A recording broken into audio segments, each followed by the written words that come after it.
Tov. Où est-ce qu'il est, Dominique? Ah, on ne te voit pas. Viens, mon ami. Shalom, shalom. Et donc on vient dans notre étude de la parashat à Shavua. Et aujourd'hui, c'est un cas un petit peu particulier parce que parashat Kitissa, d'habitude, alors évidemment c'est la parashat du veau d'or, bien sûr, mais c'est également la parashat qu'on va lire de manière générale à Purim. Eh oui, c'est-à-dire qu'en général, c'est soit la paracha juste avant, soit juste après Purim. Mais cette année, comme c'est Purim Katan, c'est-à-dire qu'on a 2 Hadar, donc on ne va pas parler de Purim encore. Mais, On pourra manger les gâteaux. bon, toujours. Mais ça veut dire qu'on peut se concentrer sur une autre partie de la paracha qu'on a moins l'habitude d'évoquer, du moins à ce moment-là. C'est la première partie de la paracha. La première partie de la paracha, c'est ce qu'on va lire dans 2 Shabbats. Ça, la paracha, on va la lire ce Shabbat. Mais la première partie de la paracha, c'est ce qu'on appelle parashat Shekalim. Et parashat Shekalim, on la lit à l'aube de Rosh Chodesh Adar. Alors, bête, en l'occurrence ici cette année. C'est-à-dire, pour nous préparer à Purim et nous préparer à Pessah. Alors, de quoi parle-t-on? Donc, on prend le début de la paracha. Vaïdaber Hashem el Moshe lemo. Qui? Oui, page 142. Ah, 142. Voilà. C'est-à-dire, Vaïdaber Hashem el Moshe lemo. Ki tissa et rosh bnei Israël lifkudehem, venatenu ish kofer nafsho la Hashem lifkod otam. Ah, ça y est, Moshe met en place les impôts. Là, en France, ils sont en pleine campagne électorale. Ici, on nous parle toutes les 5 minutes des impôts et de la vie qui augmente et les prix qui augmentent, ce que tu veux. Et il tente de parler kesef, kesef. Eh bien, ici, la Torah nous dit, on va mettre en place un impôt.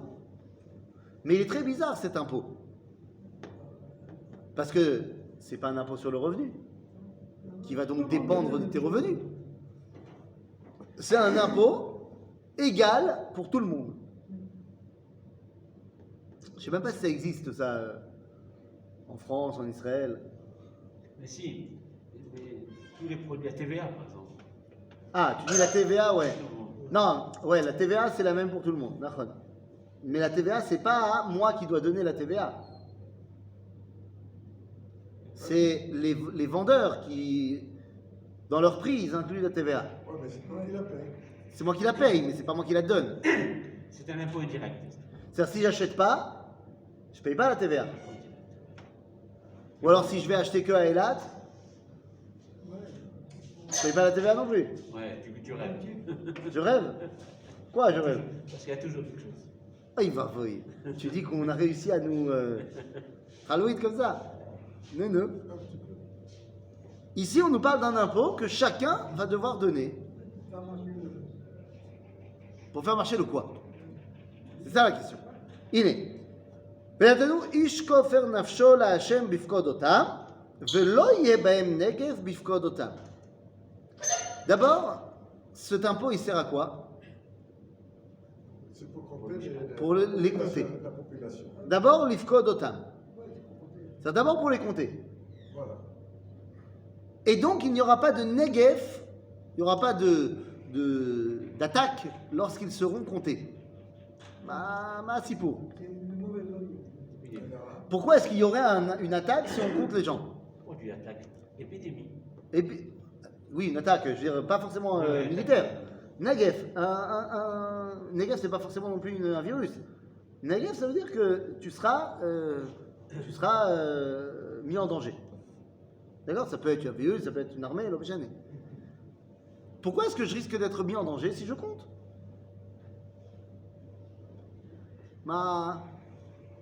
Eh bien, pour une raison très simple. Tu peux me compter, moi? Moi, je suis quelqu'un qui est décomptable. Moi, je suis réduit à un numéro. Non, Quoi? Si on te dit, toi, tu es le numéro 782 248. Non.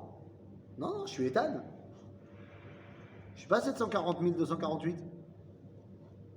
Donc, si tu veux réduire l'homme à un numéro, c'est quoi? C'est faire passer l'homme de la qualité de mi à ma. Mais aujourd'hui, alors, on a un numéro. C'est n'importe quoi. Théoda, c'est un numéro. On est tous des numéros. Tu n'as pas de numéro, tu ne peux rien faire. Excuse-moi. Eh bien, je t'excuse, mais je ne vais rappeler que mon cas personnel. C'est-à-dire, après, tu fais ce que tu veux, mon ami. Mais moi, je me suis déjà pris plusieurs fois des punitions à l'armée de Shabbat parce que j'étais chutzpan, je désobéissais aux ordres lorsqu'on me disait quel est ton misparishi, quel est ton numéro individuel. Vous savez que chaque soldat il reçoit un numéro, c'est ce qui est marqué sur ses plaques. Et je leur disais Eli misparishi. Il dit comment ça, t'as pas de numéro?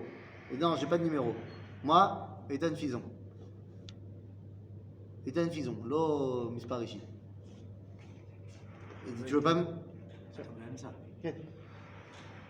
זה מחלוקת, הרב קוק אוסר, אכל זו נשמתי, הרב בן שי? וה... איך נכניס את הראש בין הערים? המכון תורה והארץ פוסק כמו הרב ישראלי שפסק כמו החזון איש, שמותר. טוב, נו, תודה רבה הרב. ואיפה הרבנים הספרדים בסיפור?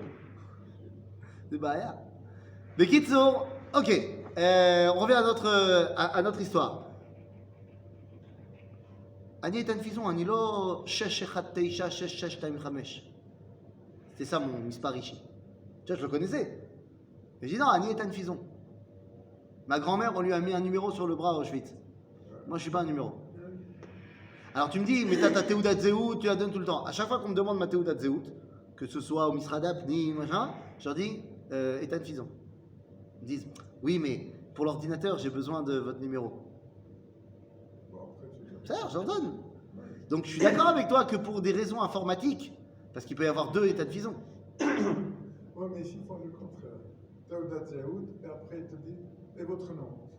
Alors c'est à toi de leur dire, non, c'est d'abord mon nom et après ma Théouda Zéout. C'est ça? Donc, Bekitsour, si je suis un numéro, je suis ma, je ne suis pas mi. Je suis quelque chose ou je suis quelqu'un.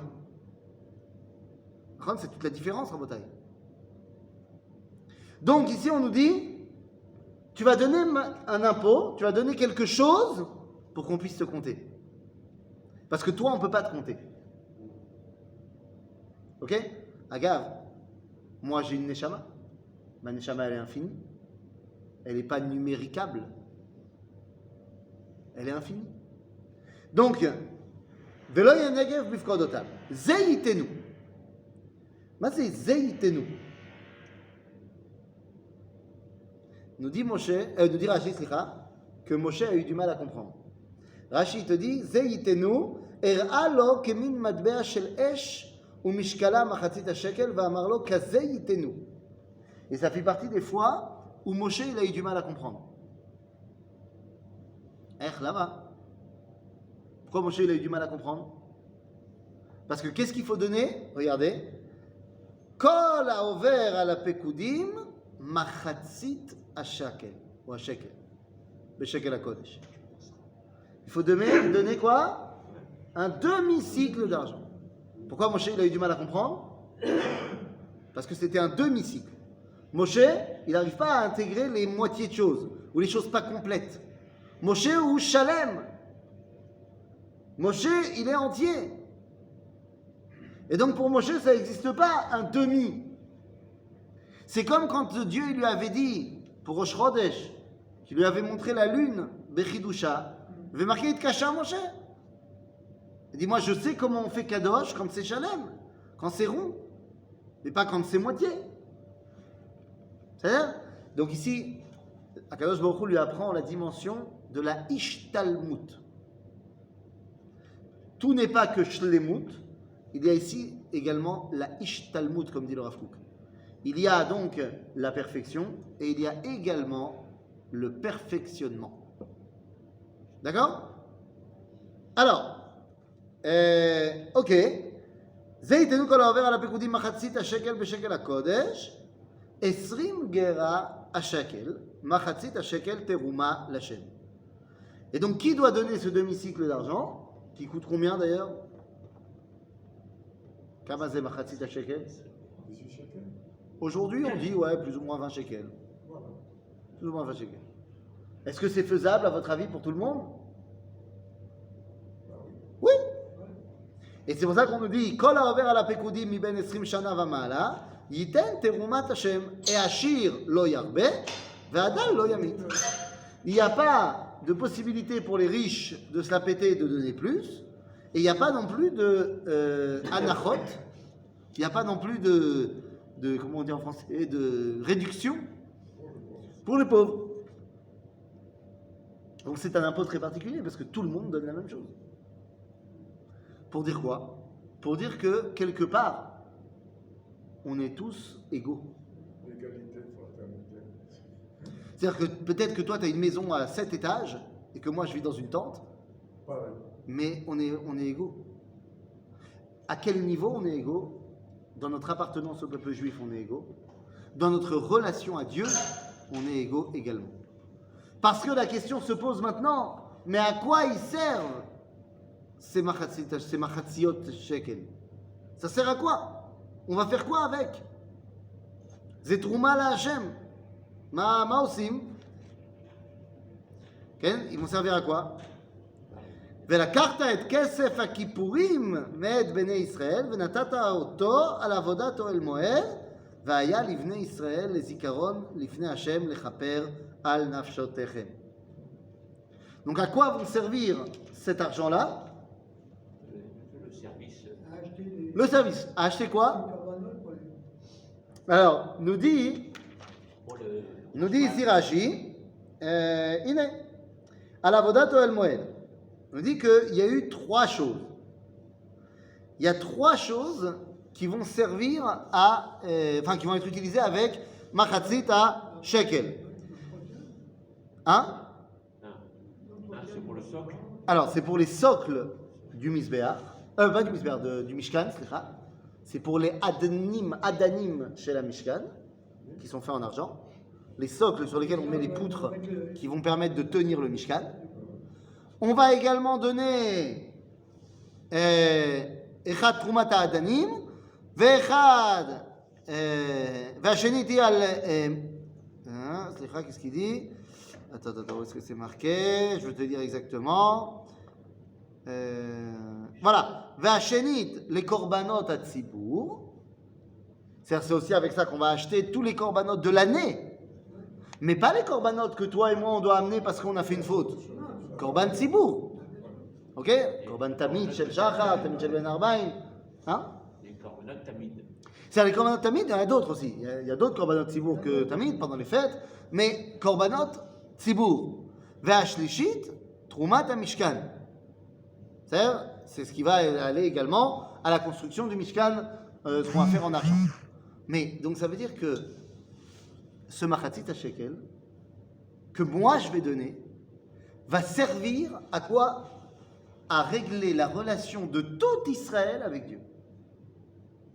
Et par l'intermédiaire du Mishkan et par l'intermédiaire des korbanot. Parce que là, les Adanim, ça marche pour le Mishkan. Mais quand on sera au Beth Amikdash, il n'y a plus de Adanim.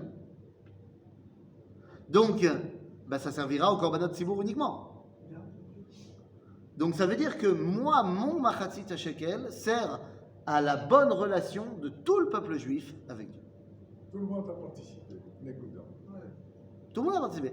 Si jamais il y a un riche juif tzaddik qui veut, je sais pas moi, il veut faire Laurent Lévy.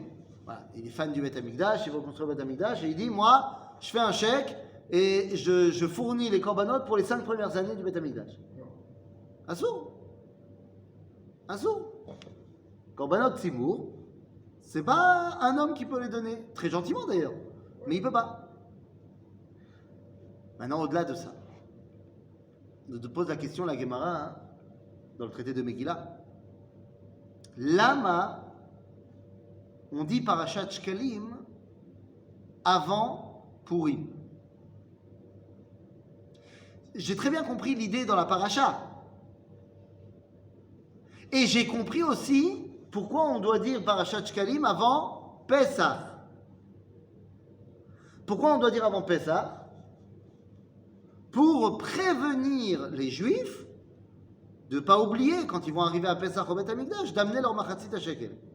Puisque c'est un impôt qu'ils doivent donner une fois par an, ils vont arriver à Pesach au Beth Amikdash, bah, qu'ils n'oublient pas le machatzit à shekel. Donc, avant Pesach, il faut rappeler à tout le monde qu'il y a cette mitzvah de machatzit à shekel. Donc, c'est tout à fait compréhensible pourquoi on rappelle cette paracha-là avant Pesach. La Sheela, c'est pourquoi on la rappelle avant Purim. On aurait très bien pu dire, on fait Purim, et la paracha d'après, vous savez, dans les 4 parachiotes, on aurait très bien pu dire que parachat Shkalim, on l'a dit, après Purim. Ouais. Si c'est pour prévenir les gens de venir. Hein? À cette époque, Purim n'existait pas. Non, t'as raison. À l'époque de la Torah, quand on parle parachat Shkalim, il n'y a pas encore Purim. C'est nachon, tu as raison. Mais lorsqu'on va mettre en place les Arba Parashiot, c'est-à-dire, ces Arba Parashiot sont là pour préparer à Pessah. Moi j'entends bien, mais pourquoi Parashat Shkalim, ils ont décidé de la mettre également avant Purim? Que tu me dis Parashat Zachor avant Purim, je comprends. Zachor Asher Asa Lecha Amalek, juste avant Purim, c'est logique. Mais pourquoi tu me dis Parashat Shkalim également avant Purim? Si c'est pour annoncer aux gens d'amener leur Shkalim au Beth Amikdash, tu peux le dire après Purim. D'accord? Regarde, par exemple, qu'est-ce qui se passe en ce moment? Il se passe que tu vas dire Parashat Shkalim, à Rosh Chodesh Adar Bet. Ensuite, tu vas dire Parashat Zachor avant Purim. Ensuite, après Purim, tu vas dire Parashat Para Aduma. Et juste avant Rosh Chodesh Nissan, tu vas dire Parashat HaChodesh. Alors, Parashat HaChodesh, je comprends pourquoi c'est Rosh Chodesh Nissan. On te dit HaChodesh Hazeh Lachem, Rosh Chodeshim, c'est la parasha qui parle de Rosh Chodesh Nissan. Donc très bien. Parashat Para, c'est pour nous expliquer qu'il faut être pur pour pouvoir aller au Beth Amikdash. Bon, je comprends que ce soit entre Purim et Pessah. Mais il reste une semaine où on lit rien. Entre Rosh Chodesh Nissan et Pessah. Alors, des fois, ça tombe Shabbat HaGadol, mais des fois, non. Pourquoi est-ce qu'on n'a pas mis là-bas Parashat Shkalim? Parashat Shkalim, on l'a mis avant Purim. Lama. Dit le Rav Kook, Mamid Barchou, parce que avant Purim, c'est là qu'on va devoir expliquer quel est le remède à Purim. À Purim, il y a un homme qui veut tuer les Juifs. Vous connaissez Aman. Et Aman, il veut tuer les Juifs et il sait que ça va être difficile de convaincre Achashverosh. Pourquoi ça va être difficile de le convaincre? Quel est son problème à Achashverosh? Pourquoi Achashverosh il sera difficile à convaincre à tuer les Juifs? Allez, c'est pas un philosémite. Ok, Achashverosh il n'aime pas les Juifs autant que Haman il n'aime pas les Juifs. Aval, qu'est-ce qu'il a comme problème à Achashverosh? Assuérus. Tu veux tuer tous les Juifs? Mais tu sais combien ils me rapportent les Juifs? Attends, il a même fait un discours à Achashverosh où il a dit la Perse, sans les Juifs de Perse, c'est plus la Perse. Ah non, c'est pas. Ah, c'est peut-être un autre qui a dit ça. Sans le juif, c'est pas la France. C'est l'ancien Premier ministre. Manuel Valls, si tu nous entends, hein, avec les bêtises que tu as pu dire, chez la Brioute. La France sans les Juifs de France, ce sera toujours la France, et les Juifs de France, ils n'ont rien à faire en France. Donc, Yé Besséder, t'inquiète pas, tout ira bien. Quoi qu'il en soit, Achashverosh, il dit attends, mais les Juifs, c'est un business de ouf. Attends, tous les marchands et tout ça, c'est les Juifs. si tu me tues les Juifs, tu sais quel va être le manque à gagner? Et donc Aman, il vient avec une proposition. Il dit, je paye. C'est-à-dire, je couvre le manque à gagner de la destruction des Juifs. Ah, je suis très très riche, je paye. Et puis tu sais, quand les Juifs vont mourir, on pourra aussi utiliser leurs biens. On aura des intérêts. Et combien il va payer Aman? Aseret alafim kikar kesef leose eshkol leose amelacha. Kama ze aseret alafim kikar kesef. Combien ça fait? Ça fait beaucoup d'argent, mais le Rav Kook fait un calcul. Et il dit, Aseret alafim kikar kesef, quand tu sais combien c'est un kikar kesef, je ne me rappelle plus de la somme exacte, il dit, c'est exactement machatzit shekel fois 600 000. Donc en fait, tu as compris que Haman, quand il propose, Il connaît l'histoire. il connaît très bien l'histoire et il sait qu'est-ce qu'il veut proposer. Il dit, je vais racheter tous les Juifs en fait. Machatzit shekel fois 600 000. Même si à l'époque de Haman, on n'est plus 600 000, c'est symbolique. Et donc le Rav Kook, il dit, pourquoi est-ce que nous, on va dire la paracha de Machatzit shekel avant Purim? Kedei le'akdim shiklenu l'eshkalav. Pour précéder, faire précéder nos shkalim à nous à ses shkalim à lui. Et nos shkalim à nous, machatzit shekel, on a dit, sont là pour nous mettre bien dans la tête qu'on est un seul peuple. Que le machatzit shekel, il sert au korbanot tzibour, il sert à construire le mishkan. C'est-à-dire qu'on est unis autour de cet impôt-là. Et ça montre l'unité du clan d'Israël, cet impôt-là. Qu'est-ce qui est la seule chose qui peut nous sauver de Haman? C'est l'er kenos et kol ha-Yehudim asher b'Shushan. En d'autres termes, pourquoi c'est important de dire cette paracha-là avant, pas seulement Pessah, mais avant même Purim? C'est pour comprendre que le remède à Purim, c'est Machatzit shekel. Alors c'est vrai, il y a des rabbins qui vont dire non, mais techniquement on le dit 1 mois et demi avant Pessah, parce que les gens des fois ils viennent de très loin. C'est-à-dire, fair enough. Mais au niveau de la profondeur de la chose, c'est parce que Machatzit shekel, avant d'être ce qu'on va amener à Pessah, est le protecteur contre Purim. C'est-à-dire, la notion d'appartenance à l'identité collective d'Israël, eh bien, c'est ce qui peut nous préserver de toute attaque extérieure. Et c'est la raison pour laquelle on commence la paracha du Vaudor avec cette paracha de Machatzit shekel. La paracha du Vaudor, la paracha où on aurait pu penser qu'on n'est pas tous ensemble. La paracha où on aurait pu penser, il y en a qui ont fauté, il y en a qui n'ont pas fauté. Et où Moshe Rabbeinu va devoir prendre fait et cause pour tout le clan d'Israël. Ensemble.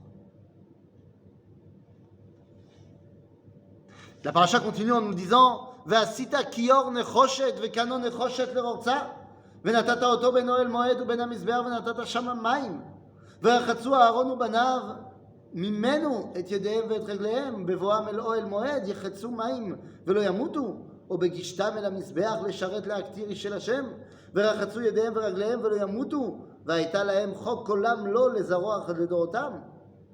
מה זה? הכיור. Pourquoi on a besoin de faire ça? Pourquoi est-ce que les Kohanim ils ont besoin de se laver les pieds et les mains avant de commencer la avoda? Vérifier. Hein, se purifier. Bah, ça veut dire quoi se purifier? Bon, d'abord pour se laver. Non, il ne faut pas la douche. Hein. Se laver, non. Bon, Il ne faut pas la douche. bon. C'est pas la douche. C'est juste les mains et les pieds. Il n'y avait pas des douches au Beth Amikdash.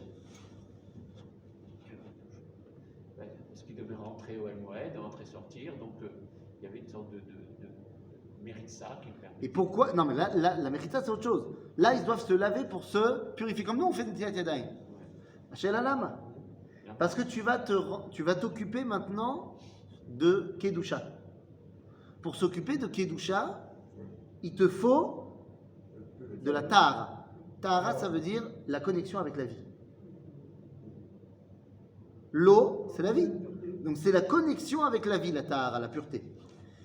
Eh bien, pourquoi est-ce qu'on t'a parlé de Kior maintenant, juste après Machatzit HaShekel? Pour que tu comprennes que la connexion avec la vie, c'est la connexion avec le peuple juif. Se laver les mains, se laver les pieds, c'est la Tahara. C'est quoi? Ça représente quoi la Tahara dans le judaïsme? C'est la connexion avec la vitalité. L'impureté, c'est quand tu as été en contact avec un manque de vie. Donc tu te remets de l'eau qui est la vie dans ce monde, tu peux pas vivre sans eau. Donc l'eau c'est la vie, tu te mets de l'eau sur les pieds et sur les mains, c'est-à-dire sur ce qui va te permettre d'avancer et ce qui va te permettre d'agir, pour que tu sois connecté à la vie. C'est quoi la connexion à la vie par excellence? C'est la connexion au peuple juif. Et si je parle de vie, on pourrait peut-être parler de mikvé d'abord. Alors, tu as raison que le Kohen Gadol, lui, il doit aller se tremper au mikvé quand il va faire certaines choses de son travail. D'accord, c'est une dimension encore au-dessus. Mais on ne demande pas ça à tous les Kohen. D'accord? Hein? C'est-à-dire, il n'y a que le Kohen Gadol systématiquement. Le Kohen, il peut aller se tremper au mikvé si jamais il a besoin. C'est-à-dire, c'est par exemple si pendant la nuit, il a fait un petit rêve olé olé, et qu'il doit changer les draps le matin, il doit aussi aller au mikvé avant d'aller au Beth Amikdash. C'est-à-dire? Mais ça, c'est pas forcément obligatoire. C'est-à-dire, c'est pas toujours. Mais se laver les mains et les pieds, oui. Et donc, ça veut dire que la connexion à la vitalité, c'est quoi? Eh bien, c'est la connexion à Israël. C'est-à-dire? Et là, C'est oui. quoi la symbolique De purifier sa main gauche et son pied gauche avec sa main droite et ensuite l'inverse? Quelle est la symbolique de ça? Comme tu le sais, la gauche, c'est Midat Adin, la droite, c'est Midat Chesed. D'accord, les deux. Hein? Oui, ok. Là, c'est Chesed, là, c'est Din. C'est pour ça qu'on te dit toujours que Leolam yé smol docha veyamin mekareret. C'est-à-dire qu'on te dit, bon, alors ça, c'est dans un cas général où les gens sont de manière générale droitiers. C'est-à-dire, ça ne marche pas pour moi qui suis gaucher. Bon, non plus. Voilà. Mais c'est un cas général, c'est une idée. Que la main droite est la plus forte, la main gauche est la plus faible. Et donc on te dit, la gauche c'est le din. Il ne faut pas que ce soit ça le plus fort dans ta vie. Avec la main gauche, tu repousses. Mais il faut que tu aies une main droite plus forte qui ramène. Et donc, c'est avec le chesed que je vais mettre sur le din. Mais je ne veux pas être que Hamoud. Il faut aussi qu'avec le din, je mette un peu sur le chesed. D'accord? Maintenant, une fois que je suis connecté à l'identité collective d'Israël, que j'ai compris que la vie, elle me vient de ça, de cette force-là, il y a une histoire avec le Baal Shem Tov. Quand une histoire, le Baal Shem Tov, un jour, il faisait très très chaud à Mejibouj. C'était en été. Le Baal Shem Tov, il a commencé la tefila et il est devenu le Chazan. Et les gens, ils ont dit, il va voir, c'est Shabbat. Et on sait que le Baal Shem Tov, il prie la Hamida, chez lui, ça dure 1h30. On va avoir très chaud, on ne peut pas manger, on ne peut pas boire avant la fin. Alors ils ont dit, bon, on va faire entre nous. On va le laisser prier. On va sortir après la Hamida, on va faire kidouche, on va manger un peu et tout. On a le temps, de toute façon, on pourra revenir dans 1 heure, il sera toujours en train de faire la Hamida. Donc les mecs, ils font ça. Ils sortent après la Hamida, ils font kidouche, ils mangent, ils boivent, ils sont contents. Au bout de 3 quarts d'heure, 1 heure, ils rentrent dans la synagogue, ils s'attendent à voir le Baal Shem Tov en train de comme ça. Et non, pas du tout, il est assis. Il les attend. Il dit, Rabbeinu, qu'est-ce qui se passe?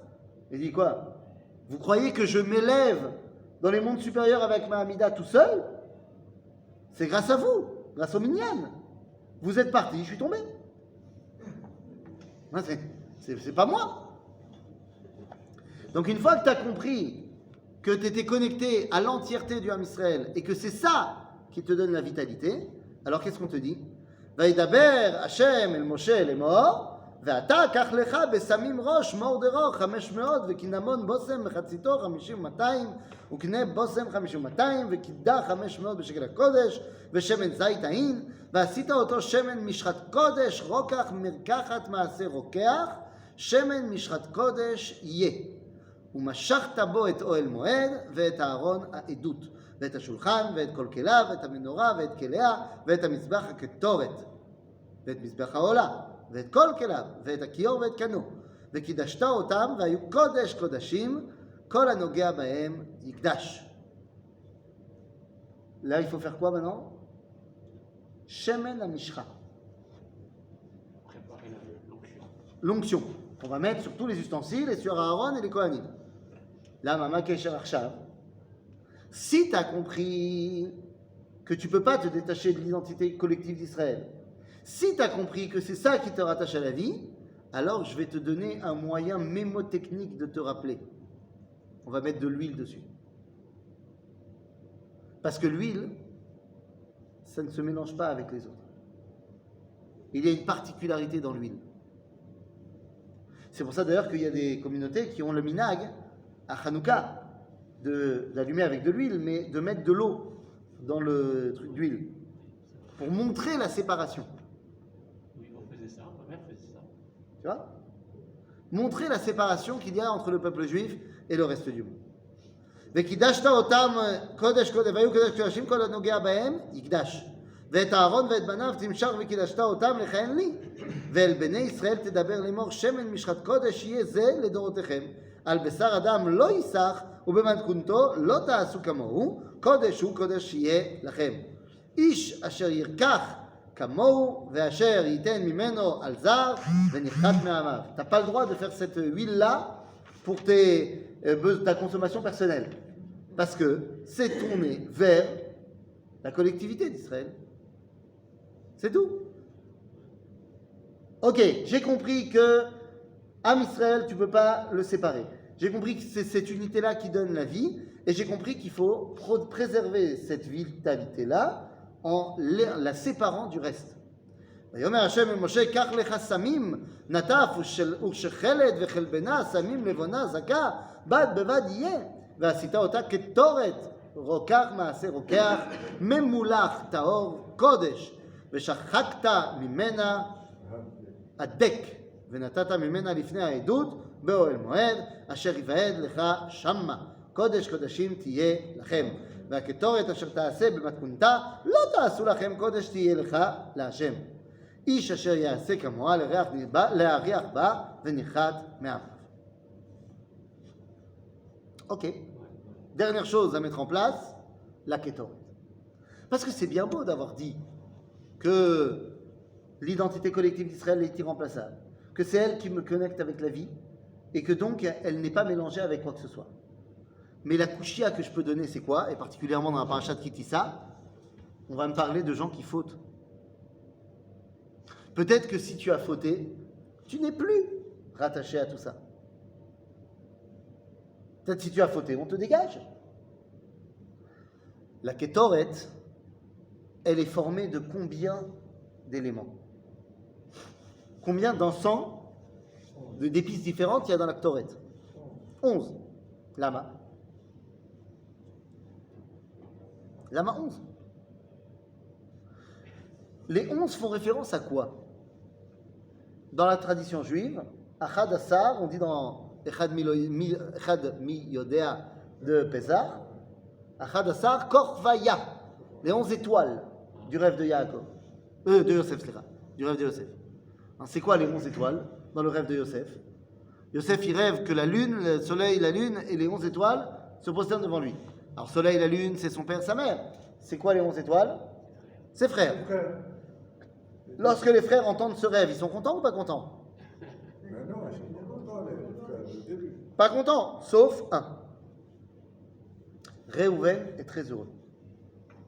Parce que ce rêve intervient juste après le moment où il a fauté avec la femme de son père, avec Bila.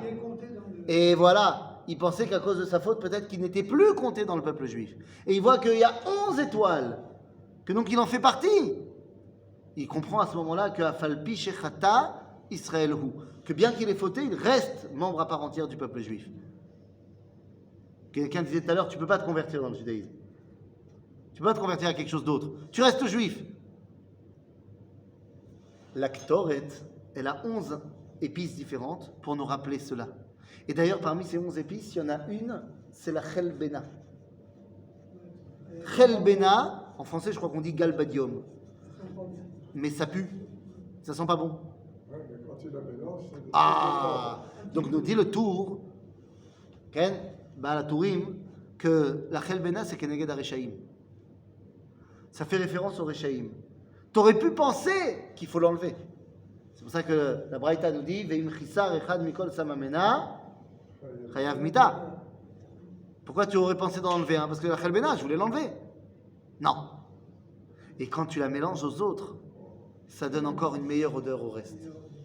En d'autres termes, tu as besoin de faire comprendre à tout le monde que même s'il faute, il reste partie intégrante du peuple juif. Et c'est exactement ce que va comprendre Moshe dans toute la suite de la paracha, qui est la faute du veau d'or.